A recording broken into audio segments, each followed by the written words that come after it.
Oh, hello, folks. I'm out here to show my new shoes.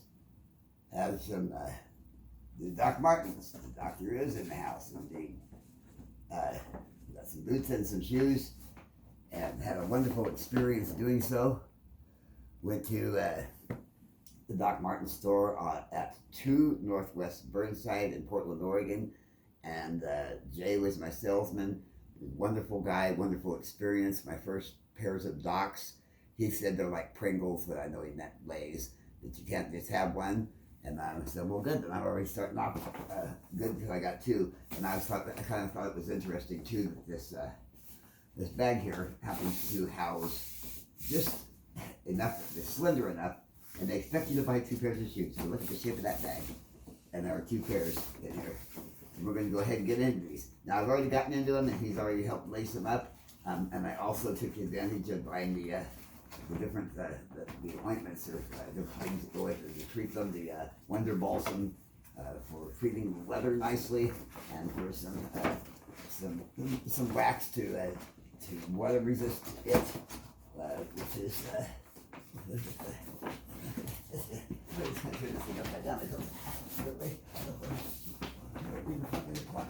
no, like it did.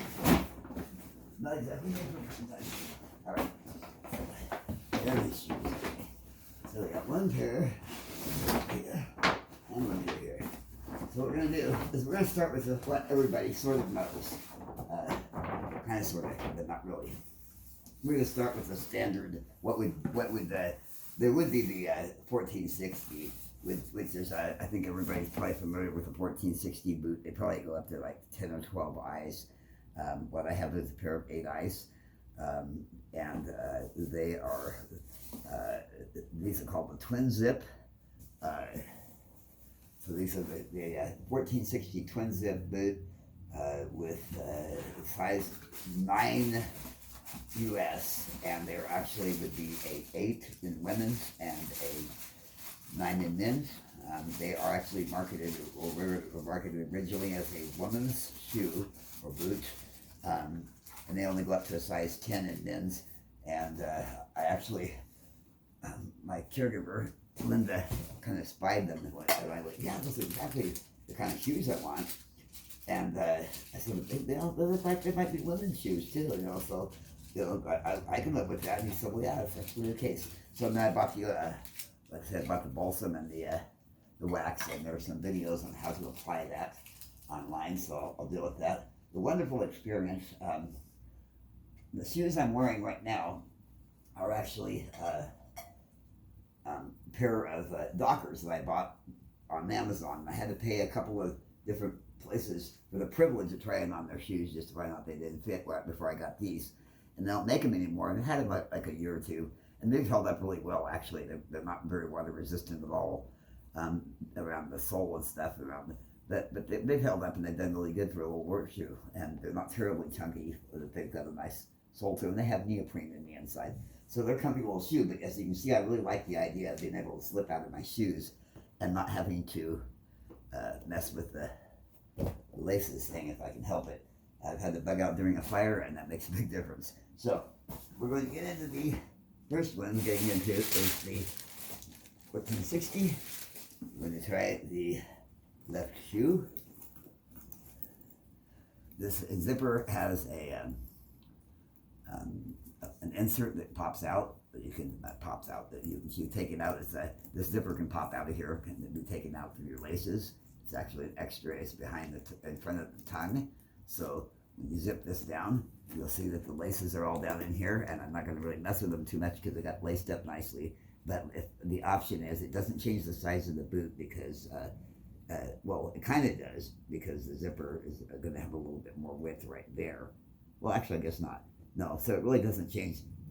Yeah, I mean, I guess the zipper extends it just a little bit, just a teeny bit, but not any more than you ever notice. I mean, you never miss it. The biggest thing I noticed with these already, they're already starting to get a crease, but the big deal is that you want to make sure that you're lined up properly when you're walking, so that if you're going to leave your zipper in, you don't want them puckering. So that's something I've been working on, and of course, because I'm not using my laces, they are tucked behind my tongue, And I'm going to go in my boot forward. I have to hold the tongue back because, like I said, you have your laces there, and then maybe a lot of people don't realize this. I didn't. When you're going to use a lace boot like this, with it's got a zipper on the side, a zipper in the front, you got to really make sure you're centered properly when you get in your boot, and make sure your laces are flat before you zip your boot to get in there properly. That way, it's a lot easier to zip. Like I said, this is all new to me. I mean, I can't very imagine how to get pants on in these, but I can get them above them, and that's going to be the way I'm going to do it. I've got all these wide leg pants. Unfortunately, I don't have anything that skinny legs, and I can't do anything about it. So, you know, it is what it is. You wear what you have. So I said to the guy, I said, that's why I wore sweats in today. I said, I was hoping I was going to walk out with some socks, and I didn't know what I was going to do. You know, they're stylish. You want to show them off. You don't want to cover up your boot top. So who wants to cover up a boot like that? Yeah, and see, and my thing is, I was saying, you know, my biggest deal is I don't want to deal with all the eyes. That's my deal. It's like, you know, if they were hook eyes, that would be one thing, but Doc Martens really aren't hook eye boots. I said that I've always wanted a zip boot. So, you know, this is an option, a wonderful option, because, you know, if you pull out the tongue on this one, you still have a side zip motorcycle boot with all of that Doc Marten lace that you're so famous for. And, if nobody knows the story of Doc Martens and the history around some of the popularity and the way they were in the 80s when they were here, a lot of people would, punks and stuff would be out in the steam punks and whatnot. Maybe people would sleep on the street. There's all kinds of folks would wear Docs, and they'd have to lace their boots, double lace them down and up again, so that people couldn't jack their boots off them, because people come out and they'll try to pull your boots off by just releasing the laces and pulling you up out of them, pretty much, you know. And so people started securing their boots, especially if they slept on the streets or went and partied too hard. You want to make sure that their boots didn't leave their feet too easily, so they had to double lace them so that people couldn't just unpull them real quick and lace off their boots before they could wake up. So, yeah. So anyway, here's the walk of the dogs.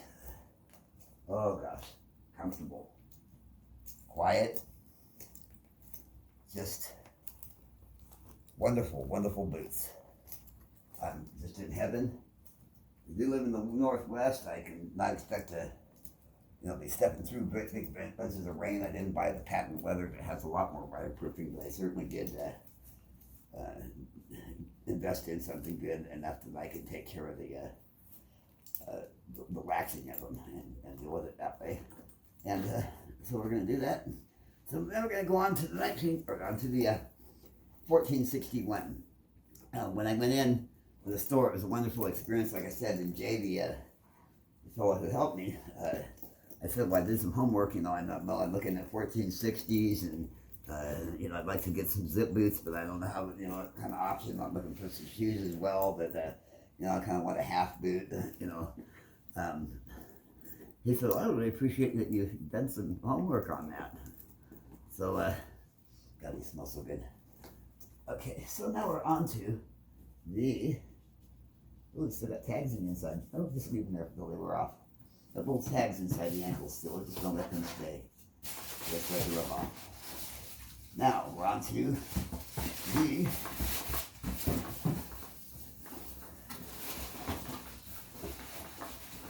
the Twin Zip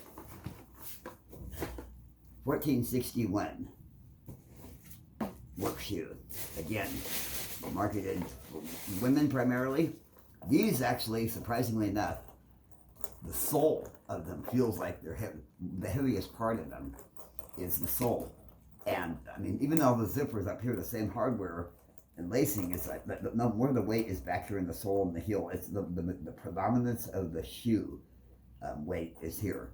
So it feels almost like this shoe is heavier than the boot, and that may not be the case, but it's certainly balanced a lot differently, with the majority of the weight being on that chunky sole.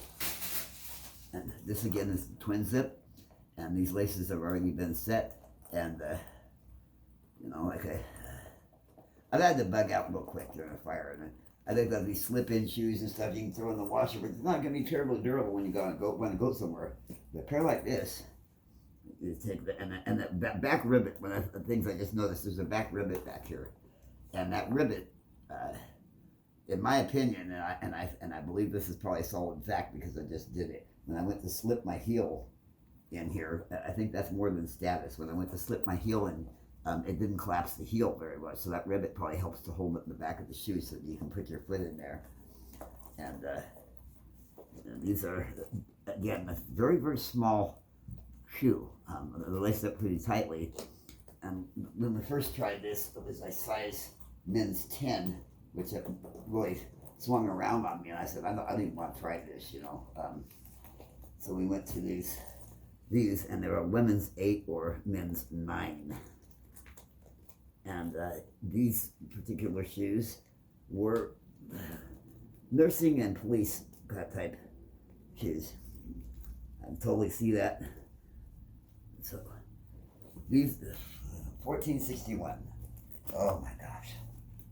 Oh heaven. And they only get better with time. Oops, a little bit. There we go. They only get better with time. But I'm absolutely in love. I'm totally sold on Doc Marten shoes. I'm hoping that they're as durable as all that. I think that if I treat them properly, they should hold up in the weather pretty well. Yeah. So I'm hoping that the zippers and the hardware on them will last as well. And I just understand that they're a really good shoe, and that people want to keep coming back for more. And I know I do. I mean, I've got a flat foot, and they don't have an arch in them to speak of. When I first tried this particular shoe on, I was a little concerned because I thought the front of it kind of rose up too much, but as I got into it, no.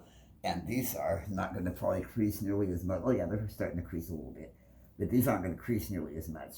I hate when my shoes crease right here when I'm walking, and they will eventually crease across there, and they're starting to right there. But as long as, I think a lot of that with creasing, and I'm going to be sort of anal about it, but as far as the creasing of your shoes go, just make sure that you've got everything lined up. If you want your shoes to not to crease evenly, you got to make sure that your tongue and your laces and everything are set pretty much regularly, so that if you walk funny on one side or whatever, you might have to reshift your shoes regularly to train them. So I know it sounds kind of anal, but I mean, I oftentimes will actually stuff paper or socks in my boots or shoes when I am cleaning them or whatever to push out the leather. So if I don't want that much of a hard crease in there, especially if I'm going to buff them up or whatever, I'll puff them out so that the leather space in there gets filled up again where that crease is at, and it keeps them all supple. So yeah.